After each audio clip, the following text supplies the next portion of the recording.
Assalamualaikum warahmatullahi wabarakatuh. Selamat siang semuanya.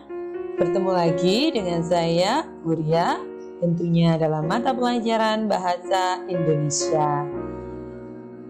Hari ini materi kita adalah menginterpretasi teks anekdot. Apakah kalian sudah siap? Nah, sebelumnya akan saya sampaikan dulu kompetensi dasar untuk materi kita hari ini. Ada ranah keterampilan 4.1 menginterpretasi makna teks anekdot baik secara lisan maupun tulisan. Jadi kalian harus bisa menginterpretasi makna teks anekdot baik secara lisan maupun tulisan. Kita lanjutkan ke teks anekdot. Kalian masih ingat apa itu teks anekdot? Ya, teks anekdot adalah cerita singkat yang di dalamnya mengandung unsur lucu dan memiliki maksud untuk mengkritik.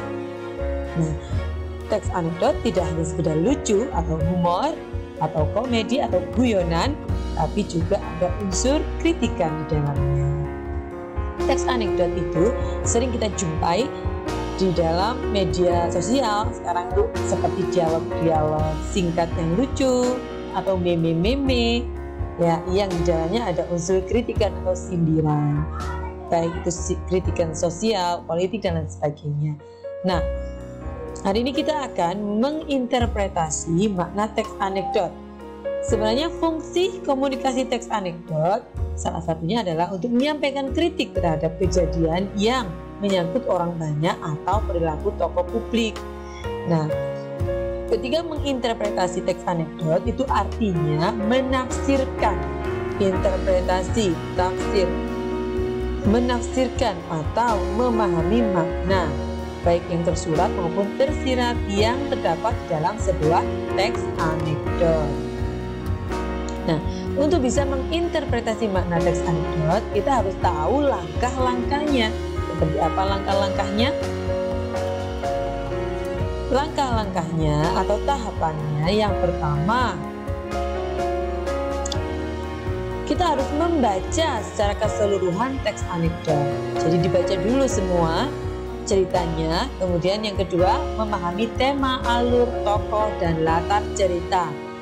Kita pahami temanya apa. Tema itu adalah ide pokok atau ide dasar pengembangan ceritanya itu apa. Kemudian alurnya bagaimana, tokohnya siapa, kemudian latar cerita.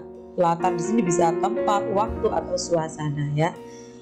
Setelah itu, langkah berikutnya adalah menangkap unsur lucu atau konyol atau jengkelnya di mana di situ. Jadi unsur lucunya di bagian mana? Setelah kita temukan, baru tahapan keempat, kita akan menangkap kalimat sindiran atau kritikannya, amanatnya yang mana. Nah, setelah kita ketahui kritikannya dari unsur lucu itu, kita barulah menginterpretasinya. Caranya adalah interpretasi dalam sebuah teks anekdot itu mengarah kepada pesan moral. Jadi pesan moralnya apa dari kritikan itu, seperti itu ya. Kita langsung ke contoh ya, supaya lebih paham. Ini ada sebuah teks anekdot berjudul Becak Dilarang Masuk. Saya baca dulu. Saat menjadi presiden, Gus Dur pernah bercerita kepada Menteri Pertahanan saat itu, Mahfud MD, tentang orang Madura yang katanya banyak akal dan cerdik. Ceritanya ada seorang tukang becak asal Madura yang pernah dipergoki oleh polisi ketika melanggar rambu becak dilarang masuk. Tukang becak itu masuk ke jalan yang ada rambu gambar becak disilang dengan garis hitam, yang berarti jalan itu tidak boleh dimasuki oleh becak. Apa kamu tidak melihat gambar itu? Itu kan gambar becak, tak boleh masuk jalan ini, minta Pak polisi. Oh, saya melihat Pak, tapi itu kan gambarnya becak kosong, tidak ada pengemudinya. Becak saya kan ada yang mengemudi, tidak kosong, berarti boleh masuk. Jawab si tukang becak. Bodoh, apa kamu tidak bisa baca? Di bawah gambar itu kan ada tulisan bahwa becak dilarang masuk, minta Pak polisi. Tidak Pak, saya tidak bisa baca. Kalau saya bisa baca, maka saya akan menjadi polisi seperti sampean, bukan jadi tukang becak seperti ini. Jawab si tukang becak sambil cengengesan. Nah, Ini contoh teks anekdot tentang orang Madura yang bisa saja ngeles gitu ya kepada polisi ketika dia melanggar rambu lalu lintas yang tertulis di situ ada gambar becak dilarang masuk. Nah,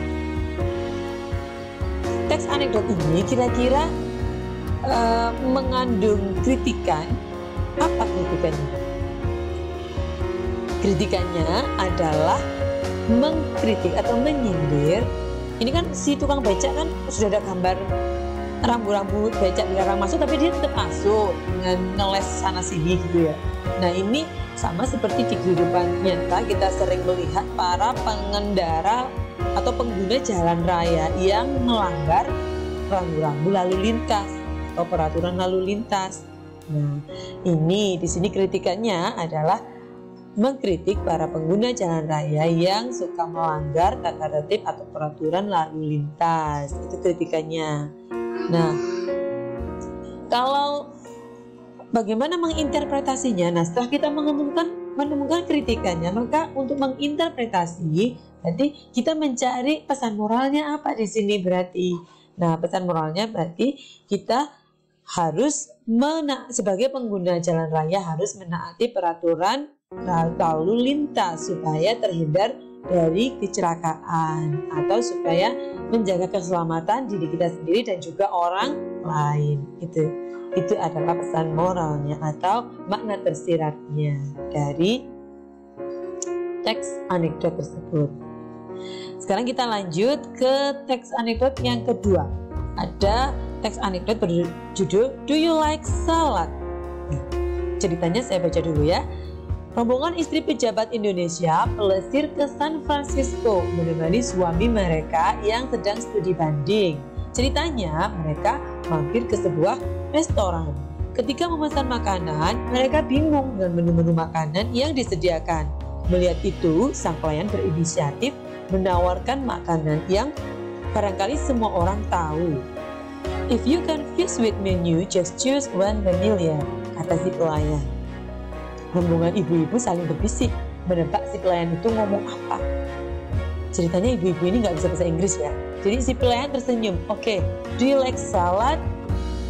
Seorang ibu yang sok tahu menjawab, Sure, I'm Muslim 5 times in one day. Jadi maksud ibu itu dia Muslim dan sholat 5 kali sehari. Jadi dia gak paham, dikirain ditanya apakah kamu suka sholat. Jadi salad dikira sholat. Maka dijawablah oleh si ibu ini bahwa dia Muslim dan sholat 5 kali sehari. Nah, ini dia si ibu yang gagal paham gitu ya. Jadi teks anekdot ini kira-kira menyindir atau mengkritik siapa atau apa kritikannya gitu ya. Jadi kritikannya di sini bisa jadi ada dua. Coba kita lihat. Rombongan istri pejabat Indonesia pelesir ke San Francisco menemani suami mereka yang sedang studi banding. Nah, ini juga bisa mengkritik para istri pejabat yang suka ikutan suami mereka yang seorang pejabat ini pelesiran ke luar negeri dengan menggunakan uang rakyat seperti itu ya. Nah, kemudian yang kedua ini bisa jadi bagian ini. Kita lihat, ini mengkritik seseorang yang sok tahu bahasa Inggris padahal dia tidak paham atau tidak tahu ya. Jadi dia menjawabnya salah. Salat dikira sholat.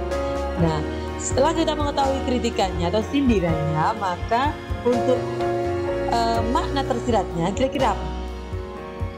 Jadi makna tersiratnya ya, karena kritikannya ada dua, makna tersiratnya bisa jadi ada dua juga. Yang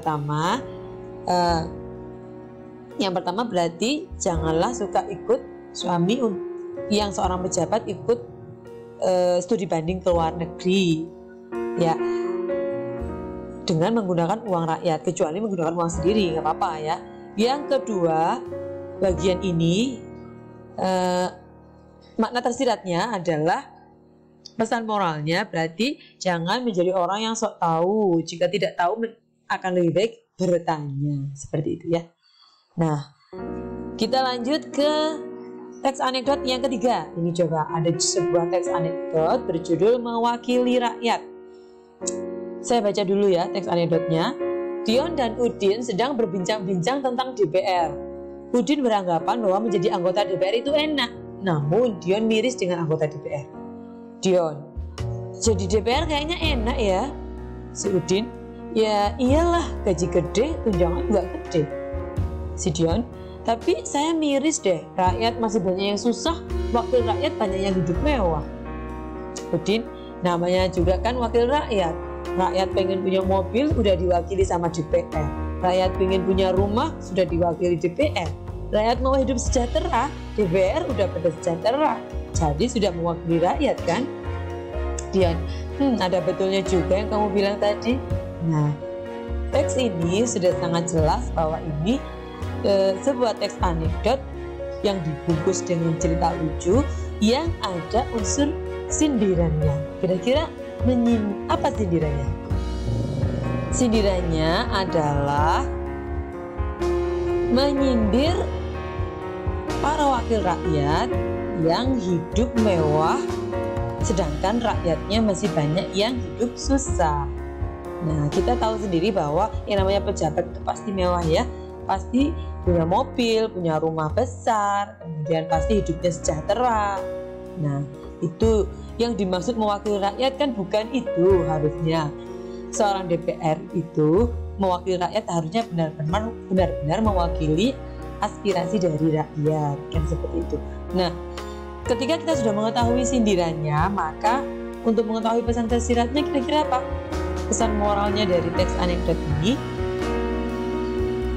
yaitu para wakil rakyat harusnya benar-benar mewakili rakyat, harus bertindak atau memberikan keputusan yang berpihak kepada rakyat. Hal ini sesuai dengan kondisi yang sekarang sedang terjadi di Indonesia ya. Kita tahu di media sosial, di televisi sedang banyak para buruh yang melakukan aksi demonstrasi atas ketidaksetujuannya dengan undang-undang yang sudah disahkan oleh DPR tentang Omnibus Law itu ya, yang diduga banyak merugikan rakyat seperti itu. Nah, ini salah satu contoh teks anekdot yang menyindir para wakil rakyat yang suka hidup mewah seperti itu. Tapi tidak menutup kemungkinan ada juga yang mungkin pejabat yang bergaya hidup sederhana walaupun 1001 mungkin ya. Iya. Oke, nah, itu tadi adalah sebuah penjelasan bagaimana cara menginterpretasi teks anekdot. Nah, mudah-mudahan video tadi bermanfaat dan menambah pengetahuan kalian. Terima kasih untuk pembelajaran hari ini. Sampai jumpa di video pembelajaran selanjutnya. Assalamualaikum warahmatullahi wabarakatuh.